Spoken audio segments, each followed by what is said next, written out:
Hey there, it's Kat and this is Brews and Reviews.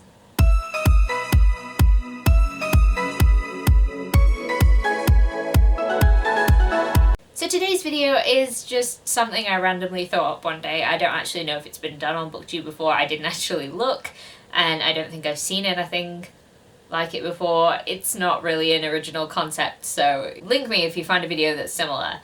So the concept of this video is a little bit like, you know, when you're leaving school and you pick who is most likely to, I don't know, crash their car or become a CEO or things like that. Well, I thought that, but make it books. So I have two different versions of this video that I'm going to be doing. And one of them is more like surface level questions, and some of them will be about specific characters from books. So if you want to see the specific characters from book one, subscribe to the channel. That video will be coming soon. So today what I'm going to be doing is answering 10 questions by arranging the books in order of most likely to at the top to least likely to at the bottom. And yeah, we'll see what happens. First I'll introduce you to the books that I'm going to be talking about in today's video, and then we'll answer some questions. So the first book is Graceland by Kristen Cashore. This is a fantasy book about people who are graced, which basically means that they have an ability or a power that they can do. And the main character in this one has the ability to kill people really well. That's all I'm going to say without spoiling anything. The next book I'm going to be talking about is The Last by Hannah Jameson. This is about the world ending in a nuclear war and some survivors in a Swiss hotel. Yeah. Next up is Get a Life, Chloe Brown by Talia Hibbert. This book is about a woman with fibromyalgia who has a near-death experience and has decided that she really wants to live her life. And she makes a list of all the things that she really wants to do. Next up we have Slay by Brittany Morris. This book is about a girl who develops a game that is exclusively for black people so that they don't have to go through all of the abuse that generally gets given out to people of colour online. And it's about what happens after someone is killed because of something in the game.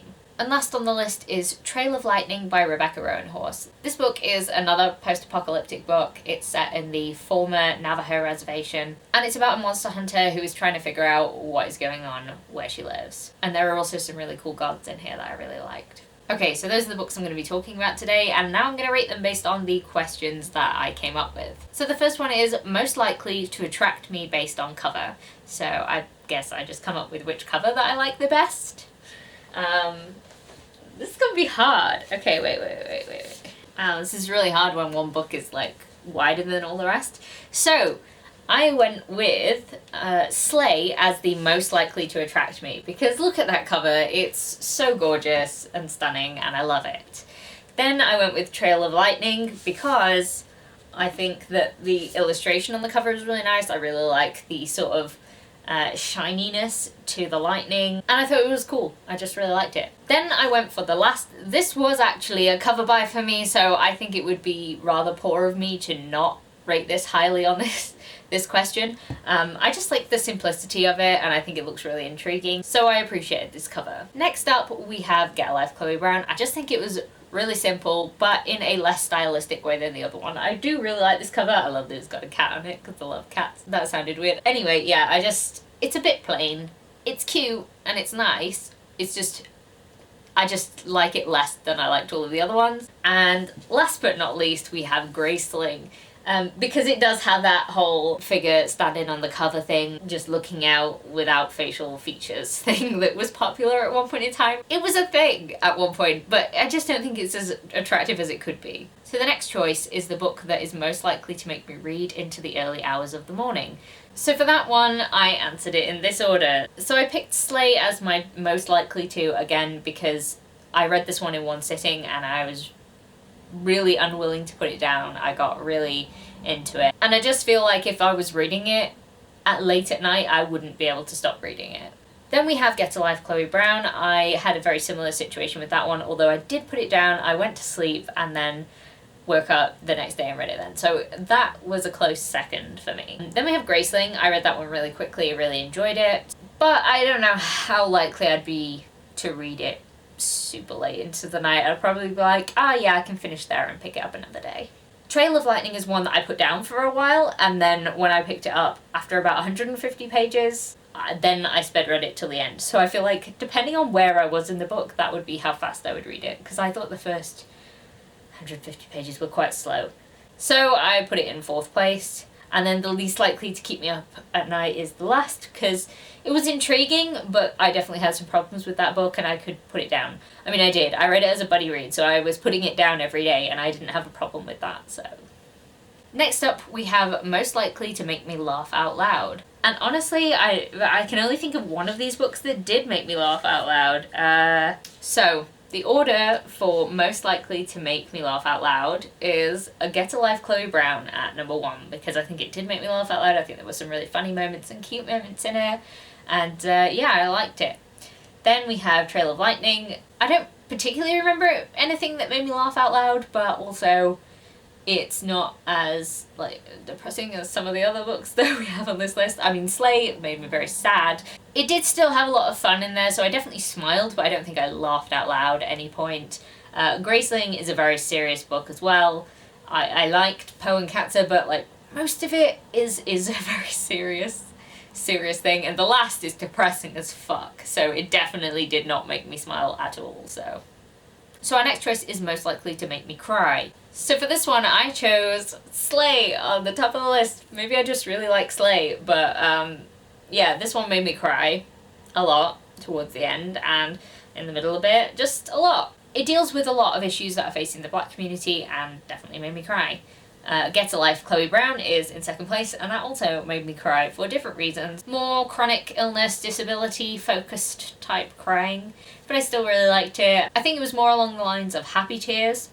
I don't remember if I actually cried at Graceland, but there are some things that happen in Graceland that I feel like could maybe make me cry if I reread it, maybe. Then Trail of Lightning, again, don't remember if I cried. I don't think the main character gets sad enough for me to feel sad enough to cry. And then The Last, despite there being a lot of death and destruction in it, the way that the main character talks, it was not, I really feel stuff for the people who are dying. It was more like, ah, someone died. So that's why it's in last place. So the next choice is Most Likely to Make Me DNF. I wouldn't DNF any of these books because I really enjoyed them, but here we go. The order is basically the same as last time, except Slay and Get a Life Chloe Brown have switched.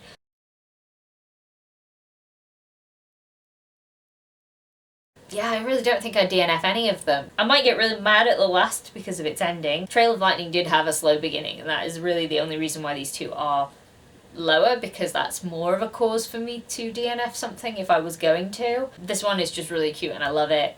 This one, the only reason I would DNF it at all would be that it would be too much for me to handle at that point in time. Graceland, just, I don't know, some people have said it's boring, I guess. I didn't find it boring, but I would be more likely to DNF Graceland than I would Slay or Get a Life Chloe Brown, because I just enjoyed them. So the next choice to make is Most Likely to Make Me Write fanfiction about it.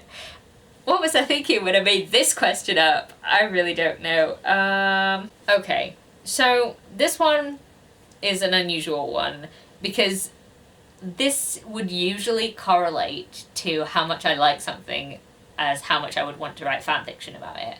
But there is a question here. So these two, the top two, I would be more interested in writing fanfiction about Graceland because you could just put another graced person into the world and write about them and that would be fun. The Last, it's the apocalypse. You could put another person in the hotel and have creepy things happen to them. Yay. However, these 3 books here, they're all written by people of colour about experiences that people of colour have, and as a completely white person, that would be really not my place to be writing about because I just can't understand the things that they've been through, so I don't feel like it would be okay. I don't want to say okay because it's more than that, but you know, it's not my place to write fanfiction about those, and I wouldn't. I'm so sad. I just realised that half of this content didn't film because my camera decided not to, for no apparent reason. Love you, camera, you're awesome. So the next choice is Most Likely to Recommend to a Friend, and I feel like this one is quite subjective because it really depends on which friend I'm recommending this to, so I'm gonna go for like a general audience who I don't know what their tastes are. So we have The Last on top. I put it there because I feel like it appeals to a broad cross-section of people who are interested in the end of the world and people who are surviving in the post-apocalyptic world. So, yeah.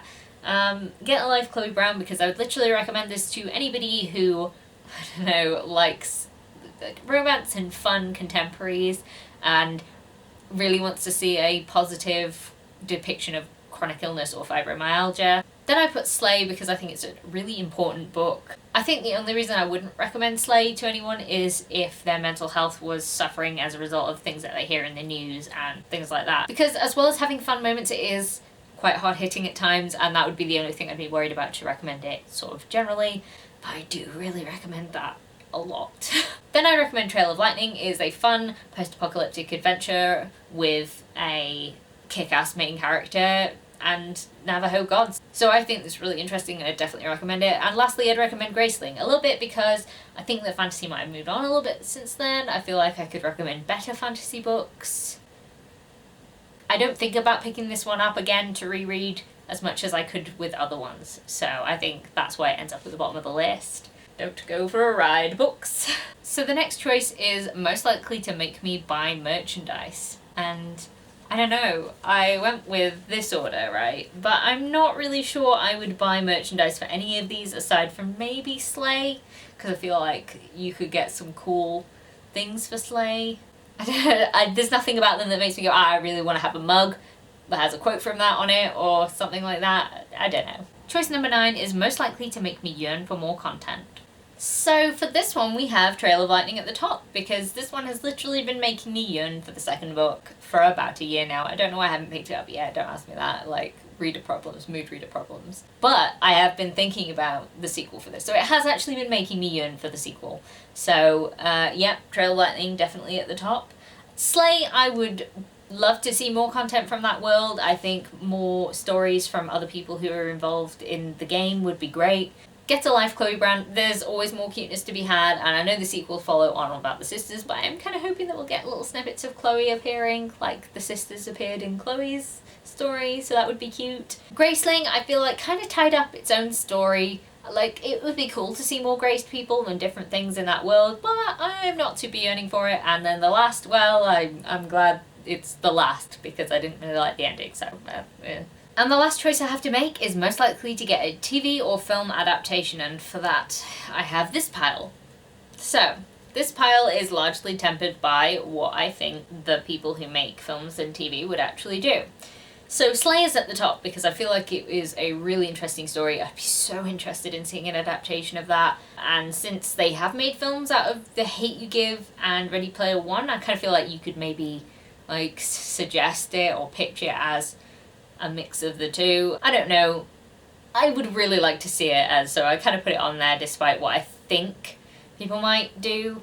The last I feel like is apocalyptic and creepy, and I feel like there is a general market out there for that already, and I feel like that could be made into a film or a TV show quite easily. Graceland, I mean, it's just a generic fantasy type thing that could be quite interesting if you put it to film. Get a Life Chloe Brown is very cute. I think you could make it to a film. If we're being totally honest, media doesn't super like disabled or chronically ill people, so I'm not really sure how likely that would be to go anywhere in an adaptation, and even less than they like disabled people. Media's not so great with native people either. So I would be super worried about this one, Trail of Lightning, actually getting the treatment that it deserved, especially because it does have Navajo gods in it. I don't feel like Hollywood would be bothered to do the diligence that they needed to do to actually portray these things in a respectful fashion. So I feel like that one would probably be the least likely to get an adaptation, which sucks because it would be really cool. So there we have it. Those are the most likely to. Let me know if you enjoyed this video in a comment below. I would really appreciate that. If you just want to let me know you're here, you can leave a stack of books emoji because that would be seriously appropriate. If you enjoyed this video, please leave a like, comment, subscribe, and I'll see you in the next one. Bye!